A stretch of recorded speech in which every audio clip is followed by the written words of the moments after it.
I have the enviable task to talk to you about the most exciting, the most glamorous part of the work that we do, monitoring and evaluation. All right. I was going to ask how many people think it is, and now I know, right? This is great. Okay, well, it might not be the most glamorous, but I would like to say that it is one of the three most important things that we can do. Be clear about our design, be good at our implementation, and do good monitoring and evaluation.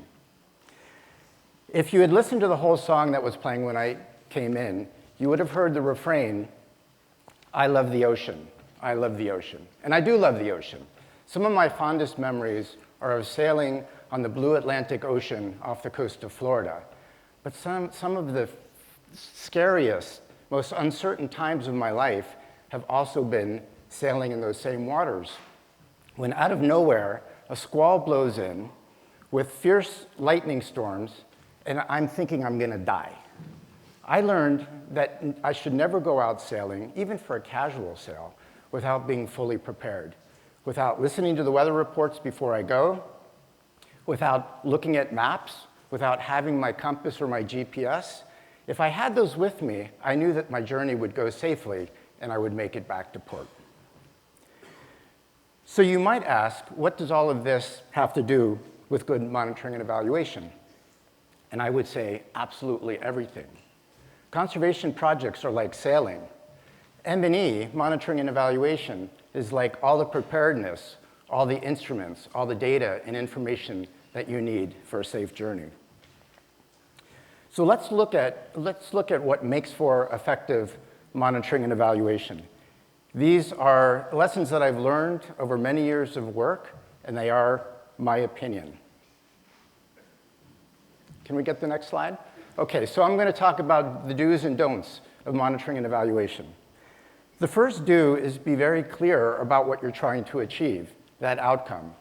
It's not enough to say that we want to improve livelihoods around a protected area. We need to be crystal clear. And many of you know the acronym SMART, specific, measurable, achievable, results-oriented, and time-bound. It's a really important tool that we use to make sure that outcomes are very clear and specific.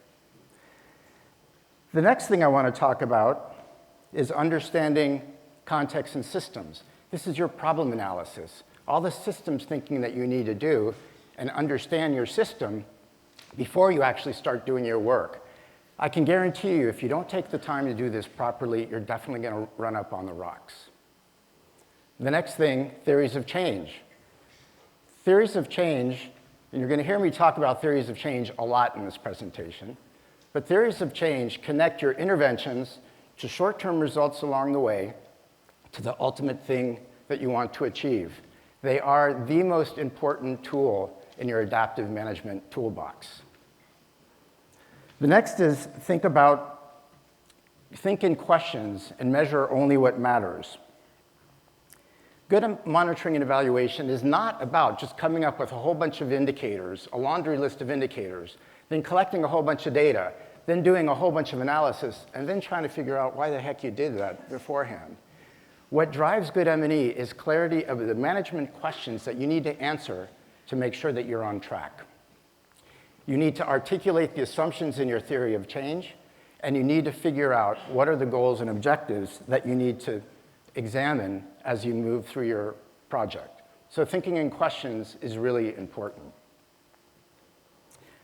The next is think across scales.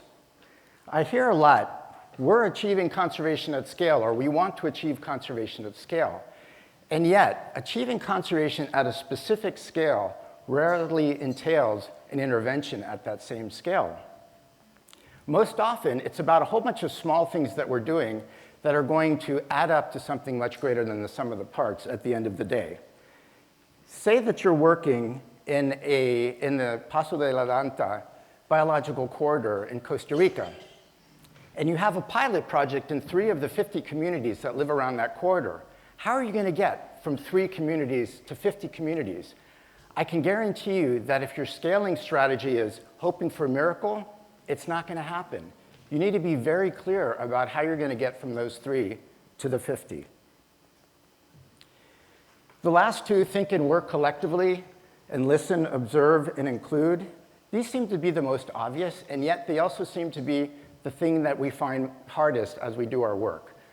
Threats are outpacing the pace of our successes. The only way that we're going to achieve conservation is working collectively. You heard earlier about radical listening and inclusion. They are important ingredients for success. So let's turn to the don'ts. Don't only measure your ultimate outcome. This is probably one of the most common mistakes. If you think you're just going to measure the final thing that you're interested in and you see changes in it, you're not going to be able to attribute what you're doing to that. Say you're looking at wild dogs in Botswana. If you're just measuring the populations of wild dogs, unless you think about and measure along your theory of change and other factors that are influencing wild dog population, you're never going to know if you actually had any impact. Don't start with indicators. When I used to work with Foundations of Success, I did a lot of monitoring and evaluation workshops. And invariably, halfway through the workshop, somebody would raise their hand and say, "Isn't this a workshop about monitoring and evaluation? You haven't even mentioned the word indicator yet." If you do the really heavy lifting of being clear about your outcomes, that you have good theories of change, you're clear about your management effectiveness questions and your assumptions, the indicators will just fall out of all of that into your lap. Do not let indicators drive what you do. It's most important to be keeping your eye on the ball of achievements. That's what should be driving you. Which brings me to activities. Okay, another really common mistake is that people tend to measure activities, the things that they do in their outputs. You can do that until the end of days, and it's still not going to tell you if you're achieving what you're meant to achieve. You must think about those intermediate results and the final outcome along your theory of change. Don't reinvent the wheel. Use existing evidence. Well, maybe I should have said don't reinvent the sail. But I hear all the time people saying, my situation is so unique, it's so different from every place else, I can't apply lessons elsewhere to my own project site. I don't buy that. Similarities far outweigh differences. What's most important is for you to take all the evidence that exists about where you're working and what you're doing and isolate the places where there's the greatest amount of uncertainty and focus your M&E efforts there. And as you learn about that uncertainty, document it and share it with the rest of us. Don't forget the why. Sometimes we get so lost in monitoring and evaluation, we forget that monitoring and evaluation is a means to an end. Always keep your eye on the target. Don't let the monitoring and evaluation tail wag the conservation project dog. And finally, don't get too hung up on precision. Think aluminum. One of the kisses of death for an M&E system is thinking that you're going to come up with the perfect, the most precise, the most comprehensive M&E system. You hear a lot of talk of randomized controlled trials, experimental design, quasi-experimental design, as being the gold standards. They're not. I can tell you that the American Evaluation Association, the largest society of evaluation professionals in the United States, long ago abandoned the notion that there is any gold standard for monitoring and evaluation. Instead, think of fit for purpose and right-sized. Think of an aluminum standard, one that's inexpensive, lightweight, flexible, and adaptable. Think about only the minimum amount of information you need, collect with the right amount of precision for you to achieve your conservation goals. Well, I hope my words about monitoring and evaluation have given you some food for thought, and I wish you blue skies, sunshine, and smooth sailing as you do the very important work for all of us and for the Earth. Thank you very much.